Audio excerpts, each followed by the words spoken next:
Buenos días, ¿cómo están? Gusto en saludarlos. La idea de este video es para que podamos dar inicio al proceso de finalización del semestre primero del 2019.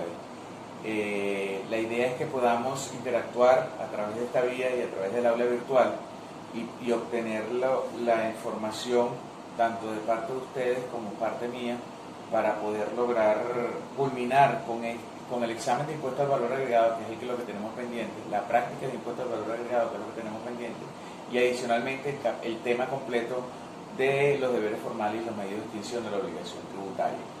El semestre, la idea de esto es poder culminar semestre 1 2019. Ok, como información general para poder desarrollar la práctica de impuesto al valor agregado es importante que tengamos presente lo siguiente.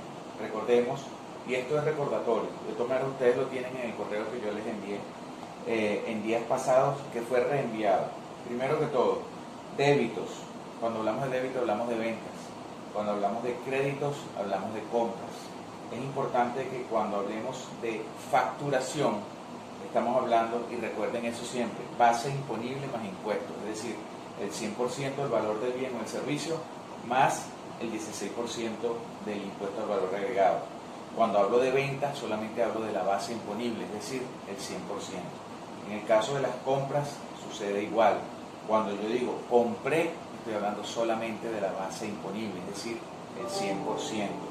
Cuando hablo de que recibí factura por compra de un bien o de un servicio, entonces estamos hablando de base imponible más el impuesto, es decir, el 116%. Es importante que tengamos eso claro, poder diferenciar entre cuando hablamos de venta y compra y cuando hablamos de facturación o se recibe factura. Debemos recordar algo que es muy importante. Cuando hablamos de los débitos fiscales y créditos fiscales, recuerden que el IVA es una comparación entre débitos versus créditos. Entonces, ¿qué es importante tener presente? Cuando los débitos fiscales sean mayores que los créditos fiscales, entonces estamos hablando de cuota tributaria, es decir, lo que nos va a dar el desembolso para la obligación tributaria del impuesto a pagar. Cuando hablamos de créditos fiscales, que tengo más créditos fiscales que débitos, entonces lo que se me genera es un excedente de crédito fiscal trasladable. Es importante que tengamos eso claro, porque a nivel de son dos conceptos diferentes. Cuota tributaria es cuando hay más débitos que créditos, y excedente de crédito fiscal es cuando hay más créditos fiscales que débitos fiscales. Es importante que lo entendamos así y no que lo estemos entendiendo a través de la fórmula que está presentada a nivel de la forma 30 de impuesto al valor agregado. Entonces, recordemos lo que le dijimos. Débitos fiscales mayores que los créditos, estamos hablando de cuota tributaria. Ok, fíjense, vamos a hablar entonces de la práctica de impuesto al valor agregado que les hice llegar en su momento, en el mes de abril, y que se les reenvié en el día pasado, los primeros días del mes de noviembre, con la información general que les envié. Es importante que cuando desarrollemos esa práctica evalúen y tiene 4 momentos importantes. Primero, leer completamente la práctica que van a desarrollar. En segundo término, es importante que se revise qué actividad está desarrollando la compañía, ver si la actividad que desarrolla la compañía es una actividad que está exenta, contemplada entre los artículos 17, 18 y 19 de la ley del IVA, o por el contrario se trata de una actividad que es gravable. Si la actividad es gravable, como es el caso de la práctica, entonces debemos revisar qué me están pidiendo, como va a ser siempre en la vida real.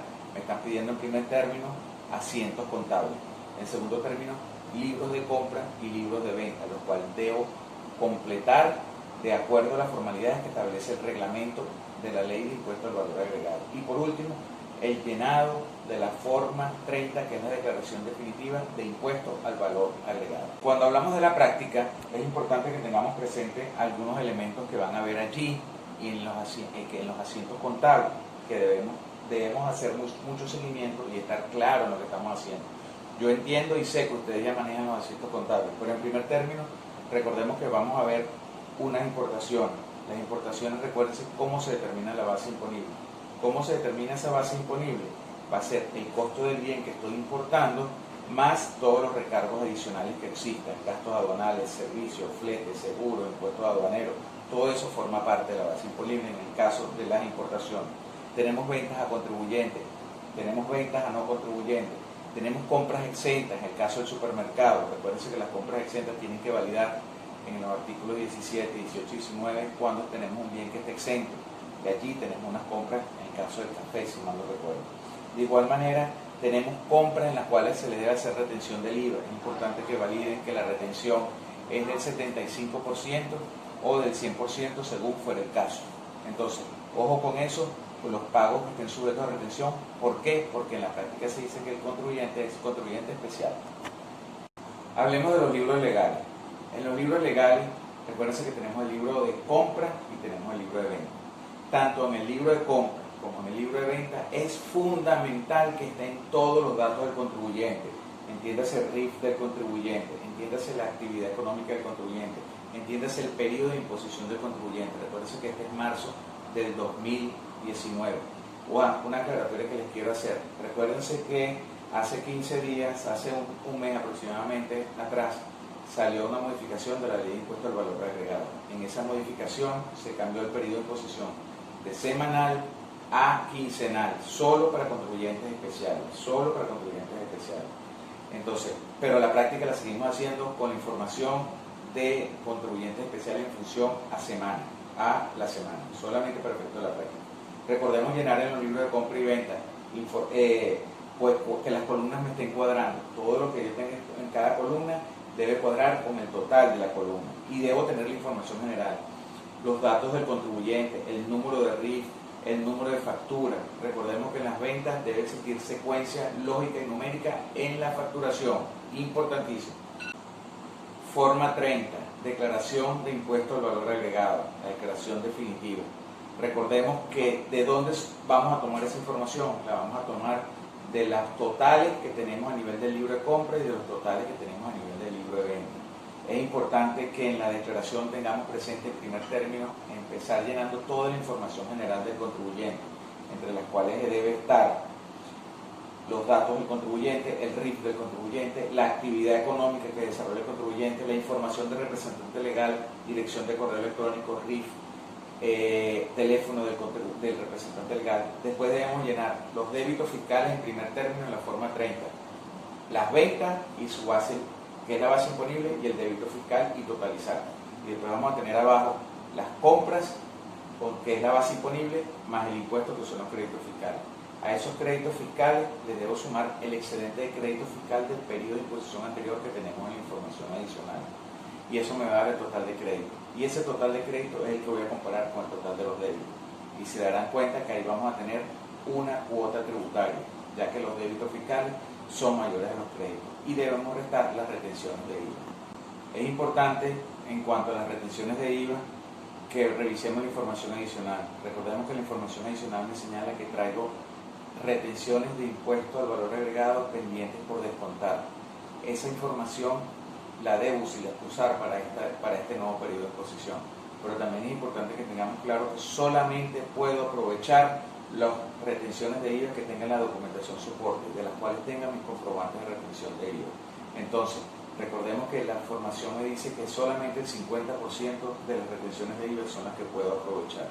En consecuencia, ese 50% es el que le voy a restar a la cuota tributaria. Y ese monto es el que me va a dar el impuesto a pagar. Recordemos que ese impuesto a pagar también debo llenarla en la forma 30 de la planilla, todos los datos, contribuyente, RIF, periodo de imposición y el monto del pago y la firma del pagador. Y con eso culminaríamos el llenado de la forma 30. Con esto culminamos la explicación de lo que ustedes tienen plasmado en el correo electrónico que les envié en días pasados. Recuerden revisar bien la información general, recuerden la información que tiene que ver con las ventas, recuerden la información que tienen con las compras, recuerden la información que deben validar a nivel de retenciones de IVA. Es importante el tema de las retenciones de IVA, cuándo estoy obligado a hacer retenciones de IVA. ¿Por qué? Porque soy contribuyente especial, las retenciones del 75% y las retenciones del 100%. Y una vez que ya tengo el formulario de la aclaración lleno, lo que me queda es presentarla dentro de los lapsos estipulados en el calendario de contribuyentes especiales, cuando se trata de contribuyentes especiales, como es la práctica. Pero cuando cuando son contribuyentes ordinarios, es dentro de los primeros 15 días del mes siguiente al periodo de imposición. Con esto finalizamos la información que necesitan para tener un feliz término con respecto a la práctica de impuesto al valor agregado y estar preparados para la presentación del examen de impuesto al valor agregado, en el cual en los próximos días les estaré haciendo llegar la información de cómo vamos a elaborar ese examen de impuesto al valor agregado. Estar pendiente a través de su correo electrónico. Gracias, feliz día.